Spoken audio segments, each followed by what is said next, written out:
नमस्कार दोस्तों, यदि आप लोग भी बिहार बोर्ड से 2026 में क्लास 10th का फाइनल एग्जाम देने वाले हैं तो अभी हम इस वीडियो में विज्ञान के 80 को ऑब्जेक्टिव क्वेश्चन बताने वाले हैं, क्योंकि 21 फरवरी के दिन आप लोग का विज्ञान का पेपर होने वाला है। और इस 80 को ऑब्जेक्टिव क्वेश्चन में से 40 को प्रथम पाली में और 40 को द्वितीय पाली में ऑब्जेक्टिव क्वेश्चन आएगा। हर हालत में आप लोग इस ऑब्जेक्टिव क्वेश्चन को याद कर लीजिएगा। अगर जो लोग नहीं याद करेंगे ना, जब 21 तारीख के दिन पेपर देकर एग्जामिनेशन हॉल से बाहर निकलेंगे ना, तो उनको खूब पछतावा होगा कि काश उस वीडियो को देख लिए होते तो आज हमारा पूरा ऑब्जेक्टिव सही होता। तो उस समय पछतावे से कोई फ़ायदा नहीं होगा। तो बहुत अच्छे से हम बता देते हैं, आप लोग पूरा ऑब्जेक्टिव क्वेश्चन एकदम रट जाइए, ठीक है। पहला नंबर आप सभी का क्वेश्चन है, ध्यान से देखिएगा। निम्नलिखित में कौन विद्युत संयोजी यौगिक है? तो इसका उत्तर हो जाएगा ऑप्शन नंबर सी हो जाएगा, NaCl हो जाएगा। विद्युत संयोजी यौगिक हो जाएगा। दोस्तों बहुत लोग इसका आंसर ऑप्शन नंबर ए पर टिक लगाएंगे, लेकिन आंसर ए नंबर नहीं होगा, क्योंकि CH4 को मीथेन बोलते हैं और ये एक ससंयोजी यौगिक होता है, जबकि NaCl एक विद्युत संयोजी यौगिक होता है जिसको हम लोग आयनिक यौगिक भी बोलते हैं। तो दूसरा नंबर क्वेश्चन वही पूछा है कि निम्नलिखित में कौन आयनिक यौगिक है? तो आयनिक यौगिक यही हो जाएगा NaCl, क्योंकि Cl पर माइनस चार्ज होता है, इसलिए ये आयनिक यौगिक होगा। और आयनिक यौगिक को ही हम लोग विद्युत संयोजिक कहते हैं, विद्युत संयोजी यौगिक कहते हैं, ठीक है। तो इसको याद रखना है, दोनों का उत्तर हो जाएगा NaCl। अगला क्वेश्चन है आपका तीसरा नंबर। एक अणु सूत्र परंतु विभिन्न संरचना सूत्र वाले यौगिक कहलाते हैं, समयोगी कहलाते हैं। सी नंबर सही जवाब मिल जाएगा तीसरा नंबर प्रश्न का। चौथा नंबर क्वेश्चन है, एल्काइन श्रेणी के सदस्यों का सामान्य सूत्र होता है। एल्काइन का सामान्य सूत्र होता है CnH2n-2। ऑप्शन नंबर डी सही जवाब मिल जाएगा 4 का। पांचवा नंबर क्वेश्चन है दोस्तों, ब्यूटेन के कितने समयोगी संभव हैं? ब्यूटेन के 2 को समयोगी संभव होता है, आइसोब्यूटेन, नॉर्मल ब्यूटेन, आइसोब्यूटेन, ये 2 होते हैं। और पेंटेन के पूछेगा तो 3 बताइएगा, लेकिन ब्यूटेन के 2 होते हैं। ऑप्शन नंबर बी सही जवाब मिल जाएगा। अगला क्वेश्चन है 6 नंबर। प्रोपेन का आणविक सूत्र C3H8 है, इसमें कितने सहसंयोजक बंधन होते हैं? तो सबसे पहले क्या करिएगा, इन दोनों को जोड़ दीजिएगा, 8 और 3 को जोड़ दीजिएगा और इसमें से 1 घटा दीजिएगा। 8 3 11 माइनस 1 मिल जाएगा 10। तो इसका सही उत्तर हो जाएगा 10 गो सहसंयोजक अबंध होगा इसमें। तो ऑप्शन नंबर डी सही उत्तर हो जाएगा। अगला क्वेश्चन है, CnH2n निम्नलिखित में किसका सामान्य सूत्र है? तो ये होता है एल्कीन का सामान्य सूत्र। 7 नंबर का ऑप्शन नंबर बी सही जवाब मिल जाएगा, याद कर लीजिएगा। 8वां नंबर क्वेश्चन है, निम्न में कौन कार्बन का प्रूफ है? तो कार्बन का प्रूफ कौन है दोस्तों? देखिए कार्बन का प्रूफ दोस्तों ग्रेफाइट भी होता है, ध्यान से सुनिएगा। कार्बन का प्रूफ होता है, ग्रेफाइट भी होता है, हीरा भी होता है, फ्लोरीन भी होता है, लेकिन ऑप्शन में दिया है कोई नहीं। तो ऑप्शन में देना चाहिए इनमें से सभी, लेकिन नहीं दिया है, तो आंसर यही टिक लगा देंगे, क्योंकि इसका तो उत्तर होगा तीनों, लेकिन तीनों तो ऑप्शन में दिया नहीं है। नहीं ने दिया है, मतलब दिया है ABC, लेकिन ऑल ऑफ दिस यानी कि इनमें से सभी होना चाहिए, जो कि ऑप्शन में नहीं दिया है। तो इसका करेक्ट उत्तर होगा डी नंबर, ठीक है। इस बात को याद रखना, बट तीनों होता है अप्रूव कार्बन के। अगला क्वेश्चन है 9 नंबर दोस्तों, किस उपकरण में धन और ऋण का चिन्ह नहीं होता है? किस उपकरण में प्लस और माइनस का चिन्ह ही नहीं होता है? तो कुंडली में प्लस माइनस का चिन्ह नहीं होता है। सी नंबर 9 का सही जवाब मिल जाएगा। 10 नंबर क्वेश्चन है, लघु पतन के समय परिपथ में विद्युत धारा का मान होगा। लघु पतन के समय विद्युत परिपथ में विद्युत धारा का मान बहुत अधिक हो जाता है। 10 का उत्तर हो जाएगा option number A. 11 number question दोस्तों है आपका, 11 नंबर क्वेश्चन ध्यान से देखिएगा। क्वेश्चन नंबर 11 है कि एक एमीटर का परिसर यानी कि रेंज 0.3 एम्पियर है और इस एमीटर के स्केल पर डिवीज़न जो है, डिवीज़न की संख्या वो 30 है, तो उस एमीटर का अल्पमापांक यानी कि लिस्ट काउंट कितना होगा? तो 11 का सभी लोग आंसर याद रखेंगे, 0.01 एम्पियर हो जाएगा। ऑप्शन नंबर डी हो जाएगा 0.01 एम्पियर, ठीक है। अगला क्वेश्चन दोस्तों है आपका 12 नंबर। 12 नंबर क्वेश्चन है, विद्युत आवेश का एसआई मात्रक। विद्युत आवेश का एसआई मात्रक होता है कूलम्ब। 12 का उत्तर हो जाएगा डी नंबर, कूलम्ब होता है। 13 नंबर आप सभी का क्वेश्चन है, ध्यान से देखिएगा। 13 नंबर, अतिभारण के समय विद्युत परिपथ में विद्युत धारा का मान। तो अतिभारण के समय विद्युत परिपथ में विद्युत धारा का मान बहुत अधिक हो जाता है। सी नंबर उत्तर हो जाएगा, बहुत अधिक हो जाता है। अगला क्वेश्चन है 14 नंबर, 1 वोल्ट कहलाता है। 1 वोल्ट बराबर क्या होता है? तो 1 वोल्ट बराबर 1 जूल बटे कूलम्ब होता है। ऑप्शन नंबर बी हो जाएगा 1 जूल बटे कूलम्ब, ऑप्शन नंबर बी हो जाएगा 14 नंबर क्वेश्चन का। ठीक है, 15 नंबर दोस्तों क्वेश्चन आप देखिएगा, ब्यूटेनोन चतुकार्बन यौगिक है जिसका प्रक्रियात्मक समूह क्या होता है दोस्तों। तो आपको याद रखना है दोस्तों, 15 का सही उत्तर हो जाएगा ऑप्शन नंबर हो जाएगा सी नंबर, कीटोन होता है। क्या होता है इसका क्रियात्मक समूह होता है कीटोन। नेक्स्ट क्वेश्चन है दोस्तों, नेक्स्ट क्वेश्चन आपका है 16 नंबर। 16 नंबर क्वेश्चन है, कौन सा हाइड्रोकार्बन कमरे का ताप पर ठोस होता है। जो सबसे बड़ा होगा वही, तो सबसे बड़ा इसमें दिया है C20 और H22, यही हो जाएगा। अगर इससे भी बड़ा दिया रहता C21 और H44, तो यही आंसर हो जाता है, लेकिन इसमें सबसे भी बड़ा है C20 H22, तो यही आपका बिल्कुल सही जवाब मिल जाएगा। ठीक है, देखिए जो भी लड़के अभी तक एग्ज़ाम की तैयारी अच्छे तरीके से नहीं कर पाए हैं और बहुत टेंशन हो रहा है कि एग्ज़ाम का तैयारी हम अच्छे से नहीं कर पाए हैं, एग्ज़ाम बहुत नज़दीक आ चुका है, क्या क्या ऑब्जेक्टिव आएगा, क्या क्या सब्जेक्टिव आएगा, कुछ समझ में नहीं आ रहा है, क्या पढ़े क्या ना पढ़े, पता नहीं पास होंगे कि नहीं होंगे, ऐसा जो लोग भी सोचते हैं तो बिल्कुल गलत आप सोच रहे हैं। ऑलरेडी आप वीडियो देख रहे हैं स्टडी प्लस का, यानी कि मेरा वीडियो आप लोग देख रहे हो, तो मैं आपको एक हेल्प करता हूँ, यदि आप मेरी बात मानोगे ना तो अभी से भी तुम 400 नंबर आराम से ला सकते हो। ठीक है ना, और केवल ऑब्जेक्टिव मेरा पढ़कर तुम एग्ज़ाम में 300 प्लस नंबर ला सकते हो। तो मैं आपको बता रहा हूँ वो तरीका, ध्यान से सुनिएगा। सबसे पहले ना आपको क्या करना है, मेरे पास एक PDF नोट्स है ऑल सब्जेक्ट का, है ना, केवल इंग्लिश छोड़कर, Urdu, non Hindi, Hindi, science, social science, math, Sanskrit, all subject का मेरे पास एक PDF नोट्स है। इस PDF नोट्स में ना VBI objective question, VBI objective और साथ में VBI सब्जेक्टिव क्वेश्चन दिया गया है और इसमें उसका आंसर भी दिया गया है। ठीक है, और ये PDF फॉर्मेट में है, PDF फॉर्मेट समझते हैं ना, PDF फॉर्मेट में है।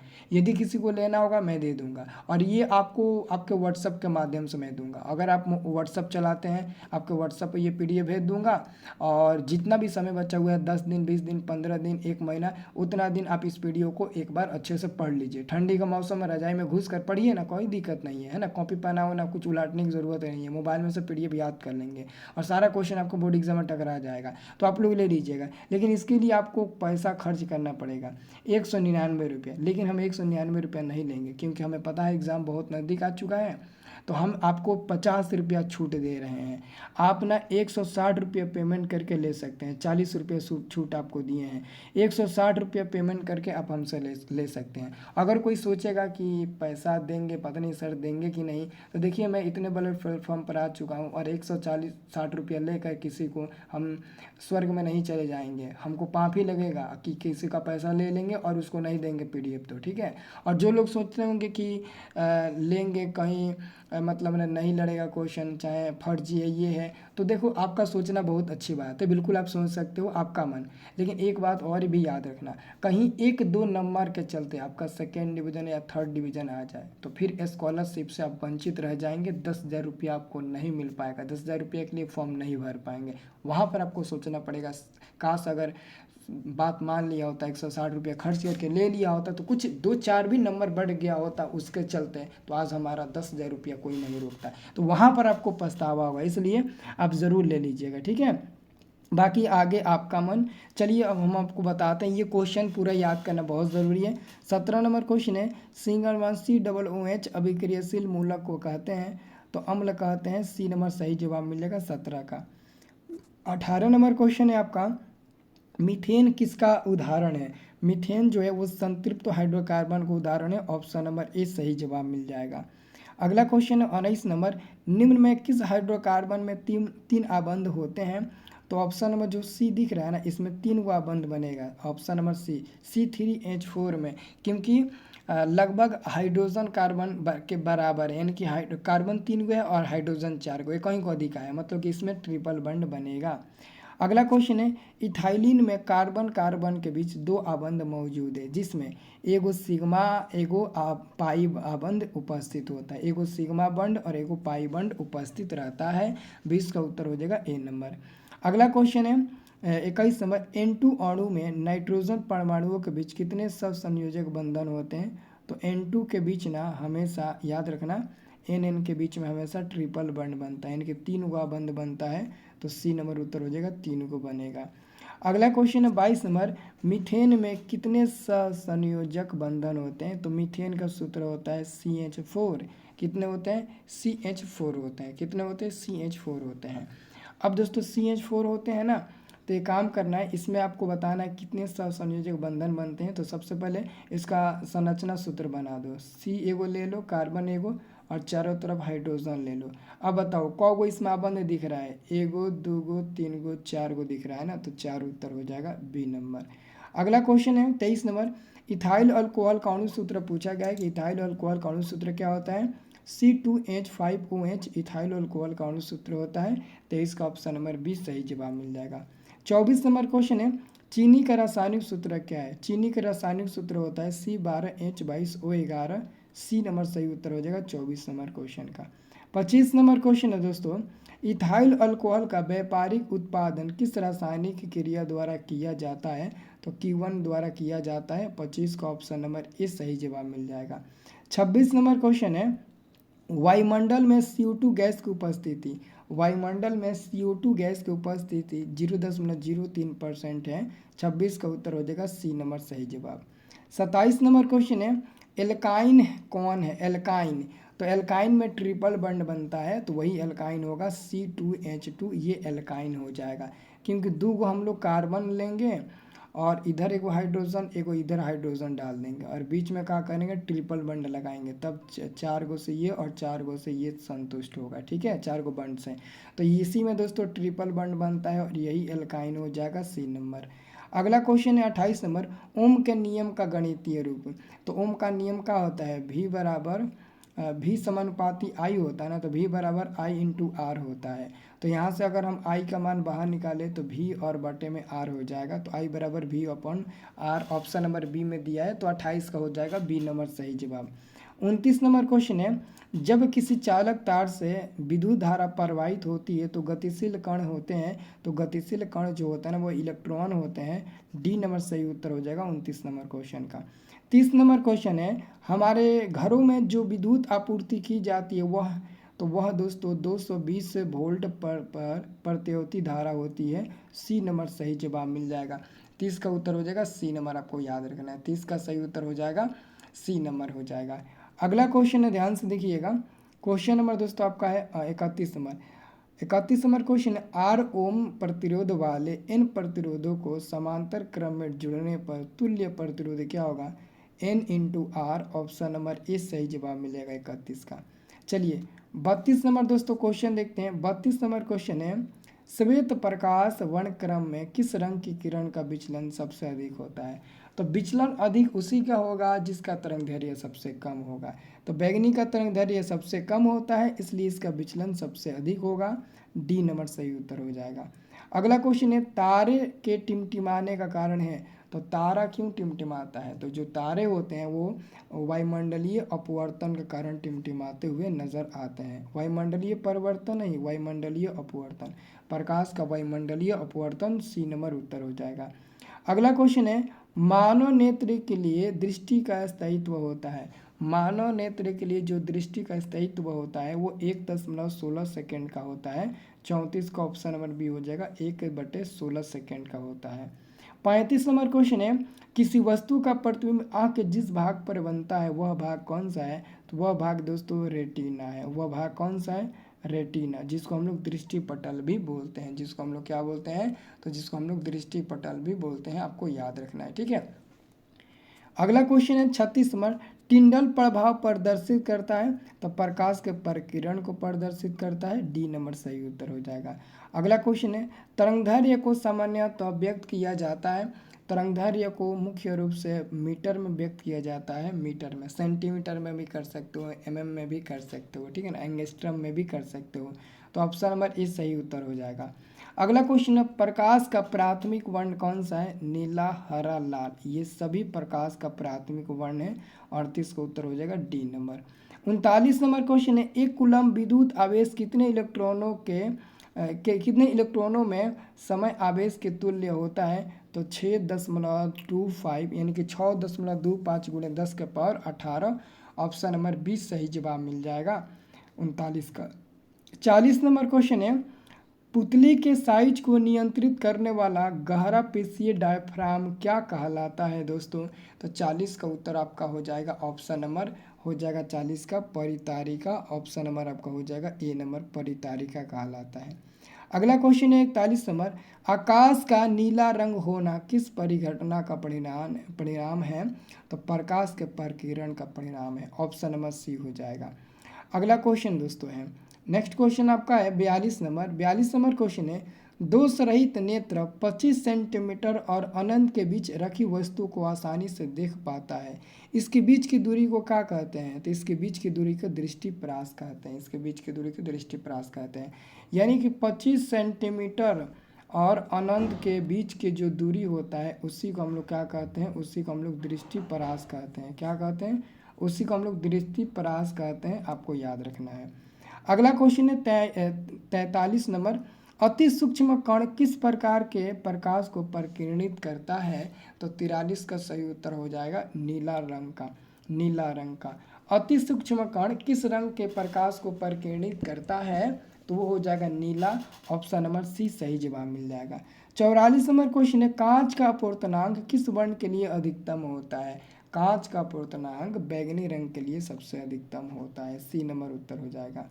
अगला क्वेश्चन देखिएगा 45 नंबर, कांच का अपूर्णांक किस प्रकार के वर्ण के लिए न्यूनतम होता है? तो न्यूनतम यहाँ पर बोला गया है तो अब हो जाएगा ये लाल कलर। ऑप्शन नंबर बी हो जाएगा लाल कलर होता है। ऑप्शन नंबर बी सही उत्तर हो जाएगा लाल कलर। अगला क्वेश्चन है 46 नंबर, इंद्रधनुष का भीतरी हिस्सा किस रंग का होता है? दोस्तों इंद्रधनुष का जो भीतरी हिस्सा होता है वो लाल रंग नहीं बैगनी रंग का होता है। इंद्रधनुष का भीतरी वाला जो हिस्सा होता है वो बैगनी रंग का होता है। आपको याद रखना है बैगनी रंग का होता है। अगला क्वेश्चन ध्यान से देखिएगा, क्वेश्चन नंबर 47। क्वेश्चन नंबर 47 है, प्रकाश तरंगों का अभिलाक्षणिक नियतांक होता है। तो प्रकाश तरंगों का अभिलाक्षणिक नियतांक आवृत्ति होता है 47 का ऑप्शन नंबर ए सही जवाब मिल जाएगा। 48 नंबर क्वेश्चन है, किस दृष्टि दोष में किसी वस्तु का प्रतिबिंब रेटिना के पीछे बनता है? किस दृष्टि दोष में किसी वस्तु का प्रतिबिंब रेटिना के पीछे बनता है? तो रेटिना के पीछे बनने वाला दृष्टि दोष का नाम क्या होता है? तो दूरदृष्टि दोष होता है। ऑप्शन नंबर बी सही जवाब मिल जाएगा 48 का। 49 नंबर क्वेश्चन है, किस दृष्टि दोष में किसी वस्तु का प्रतिबिंब रेटिना के सामने बनता है? तो निकट दृष्टि दोष में किसी वस्तु का प्रतिबिंब रेटिना के सामने बनता है। ऑप्शन नंबर ए सही जवाब मिल जाएगा। 50 नंबर क्वेश्चन है, इंद्रधनुष का बनना किस परिघटना का परिणाम है? इंद्रधनुष का बनना दोस्तों प्रकाश के वर्ण विक्षेपण का परिणाम है। ऑप्शन नंबर सी सही जवाब मिल जाएगा 50 का। 51 नंबर क्वेश्चन है, श्वेत रंग कितने रंगों के मेल से बना है? तो श्वेत रंग को हम प्रकाश का रंग कहते हैं, यानी कि सूर्य का प्रकाश भी बोलते हैं। तो सूर्य का प्रकाश यानी कि श्वेत जो रंग होता है वो 7 रंगों के मेल से बना होता है। अगला क्वेश्चन है 52 नंबर, मानव नेत्र जिस भाग पर किसी वस्तु का प्रतिबिंब बनाता है वो भाग कौन सा है? तो दृष्टिपटल, जिसको हम लोग रेटिना बोलते हैं। जिसको हम लोग रेटिना बोलते हैं। आपको याद रखना है जिसको क्या बोलते हैं? रेटिना हम लोग बोलते हैं। अगला क्वेश्चन है, प्रकाश के किस रंग का तरंगदैर्घ्य सबसे अधिक होता है? तो प्रकाश के किस रंग का तरंगदैर्घ्य सबसे अधिक होता है? तो लाल रंग का तरंगदैर्घ्य सबसे अधिक होता है। 53 का उत्तर हो जाएगा सी नंबर। 54 नंबर क्वेश्चन है, निकट दृष्टि दोष वाले व्यक्ति के चश्मे में होता है अवतल लेंस होता है। निकट दृष्टि दोष वाले व्यक्ति के चश्मे में अवतल लेंस होता है। बी नंबर सही उत्तर हो जाएगा 54 का। 55 नंबर क्वेश्चन है, प्रिज्म से प्रकाश की कौन सी परिघटना घटती है? प्रिज्म से प्रकाश की कौन सी परिघटना घटती है? तो प्रिज्म से वर्ण विक्षेपण घटना घटता है। ऑप्शन नंबर हो जाएगा सी नंबर सही जवाब। अगला क्वेश्चन है 56 नंबर, नेत्र में प्रवेश करने वाली प्रकाश किरणों का अधिकांश अपवर्तन कहाँ होता है? तो कॉर्निया के बाहरी पृष्ठ पर होता है। 56 का उत्तर हो जाएगा ए नंबर सही जवाब। 57 नंबर क्वेश्चन है, किसी यांत्रिक यात्री को आकाश कैसा प्रतीत होता है? काला दिखाई देता है। ए नंबर सही उत्तर हो जाएगा। अगला क्वेश्चन है 58 नंबर, वायुमंडल में प्रकाश का कौन सा वर्ण सब अधिक मतलब कि परिकिरणित करता है? तो नीला रंग अधिक परिकिरणित करेगा, क्योंकि नीला रंग का तरंगदैर्घ्य सबसे कम होता है, इसलिए अधिक करेगा। ऑप्शन नंबर आपका हो जाएगा बी नंबर सही उत्तर हो जाएगा 58 का। 59 नंबर दोस्तों क्वेश्चन है, ध्यान से देखिएगा। 59 नंबर आप सभी लोग, 59 नंबर क्वेश्चन है आप सभी का। निकट दृष्टि दोष को अवतल और उत्तल दोनों लेंसों से बने द्विफोकसी लेंस द्वारा संशोधित किया जा सकता है। तो जरा दृष्टि दोषता, ऑप्शन नंबर सी सही जवाब मिल जाएगा 59 नंबर क्वेश्चन का। 60 नंबर क्वेश्चन है, जब सूर्य का प्रकाश वायुमंडल से गुजरता है तब वायु के सूक्ष्म कण किस रंग के प्रकाश को अधिक प्रबलता से प्रकीर्णित करता है। तो 60 का उत्तर हो जाएगा नीला, ऑप्शन नंबर डी सही जवाब मिल जाएगा। अधिक प्रकीर्णित करेगा नीला या बैगनी को, लेकिन बैगनी नहीं दिया है तो नीला पर ही टिक लगाएंगे।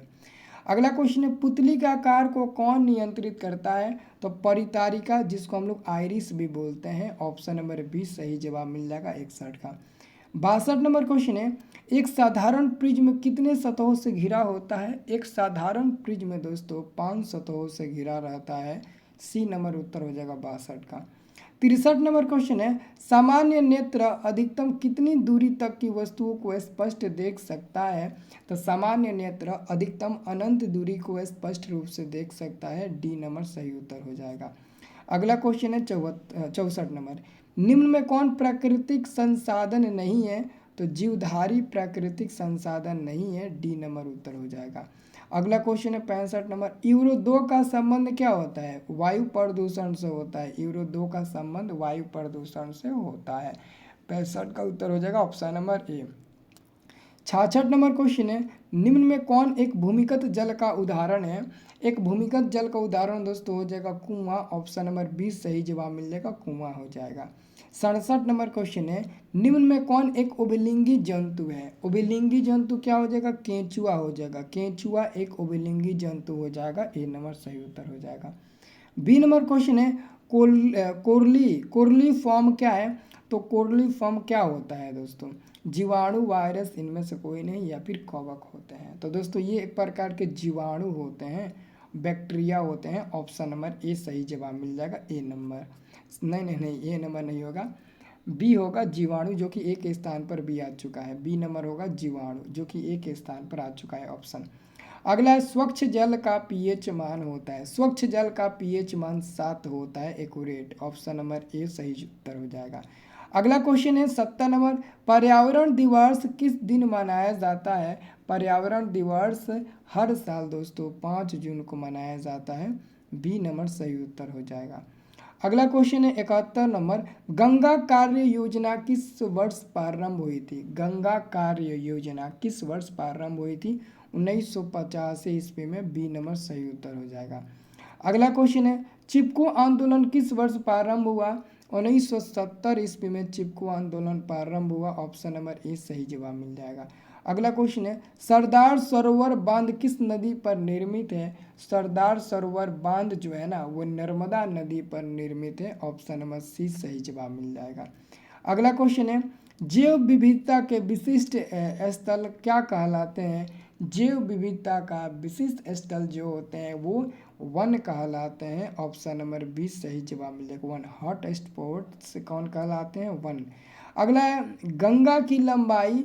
गंगा की लंबाई दोस्तों, गंगा की लंबाई लगभग 2500 किलोमीटर दूर लंबाई है। गंगा की लंबाई लगभग 2500 किलोमीटर है, आंसर हो जाएगा बी नंबर। अगला क्वेश्चन है दोस्तों, टिहरी बांध का निर्माण किस प्रदेश में किया गया है। टिहरी बांध का निर्माण किस प्रदेश में किया गया है। दोस्तों टिहरी बांध का निर्माण उत्तराखंड राज्य में किया गया है, ऑप्शन नंबर 20 सही जवाब मिल जाएगा, 76 का। 76 का ऑप्शन नंबर 20 सही जवाब मिल जाएगा। अगला क्वेश्चन है 77 नंबर, उभयलिंगी जंतु निम्न में कौन नहीं है। उभयलिंगी जंतु निम्न में कौन नहीं है। देखो पूछा गया कि निम्न में कौन उभयलिंगी जंतु नहीं है। यहाँ पर आप केंचुआ पर जल्दबाजी में टिक मत लगा दीजिएगा आप लोग, ठीक है। तो इसका उत्तर हो जाएगा मछली, जो कि उभयलिंगी जंतु नहीं होती है। मछली एक उभयलिंगी जंतु नहीं होती है, आप लोग याद रखना है, ठीक है ना। क्यों नहीं होती है, क्योंकि नर और मादा दोनों जनन एक ही शरीर में पाए जाते हैं, इसलिए ये उभयलिंगी जंतु नहीं होते हैं, ठीक है। चलिए ओके, क्योंकि इसमें नर और मादा अलग अलग होते हैं, ठीक है, याद रखना है इसलिए। अगला है 78 नंबर, प्राकृतिक चयन का सिद्धांत किसने किया था। प्राकृतिक चयन का सिद्धांत दोस्तों किसने किया था? तो चार्ल्स डार्विन ने प्राकृतिक चयन का सिद्धांत किया था। चार्ल्स डार्विन ने प्राकृतिक चयन का सिद्धांत किया था, आपको याद रखना है। अगला क्वेश्चन है, जल दिवस कब मनाया जाता है? तो जल दिवस दोस्तों 23 मार्च को मनाया जाता है। 23 मार्च को बी नंबर सही उत्तर हो जाएगा। अगला क्वेश्चन है, कोलीफॉर्म मनुष्य के शरीर में कहाँ पाया जाता है? कोलीफॉर्म मनुष्य के शरीर में अंत में पाया जाता है। ऑप्शन नंबर ए सही जवाब मिल जाएगा, ऑप्शन नंबर ए। और 5 को दोस्तों क्वेश्चन है 85 तक याद कर लीजिए, ठीक है। ये देखिए, जो लोग चैनल को सब्सक्राइब नहीं किए होंगे कर लीजिएगा, क्योंकि फाइनल एग्जाम में हम ही तो मदद करेंगे ना, आपको हर दिन मदद करेंगे, टेंशन मत लीजिएगा, ठीक है। 81 नंबर क्वेश्चन आप लोग पहले देखिएगा। भारत सरकार ने बांध संरक्षण योजना कब प्रारंभ की थी? 81 को उत्तर हो जाएगा 1970 ईस्वी में, बी नंबर। 82 नंबर क्वेश्चन है, निम्न में कौन सा पर्यावरण अनुकूल नहीं है? पर्यावरण अनुकूल कौन नहीं है? तो मोटरसाइकिल से चलना पर्यावरण अनुकूलन नहीं है। आंसर हो जाएगा ऑप्शन नंबर सी सही जवाब हो जाएगा। अगला क्वेश्चन, निम्न में कौन गंगा प्रदूषण के लिए उत्तरदायी नहीं है? तो गंगा में मछली पालना गंगा प्रदूषण के लिए उत्तरदायी नहीं माना जाता है। गंगा इससे प्रदूषण नहीं होगा। अगला क्वेश्चन है, सुरंगम किस राज्य की जल संग्रहण व्यवस्था है? तो सुरंगम तमिलनाडु का हो जाएगा, बी नंबर उत्तर हो जाएगा। हालांकि सी नंबर की जगह पर आ चुका है बी नंबर, ठीक है, तो याद रखना है।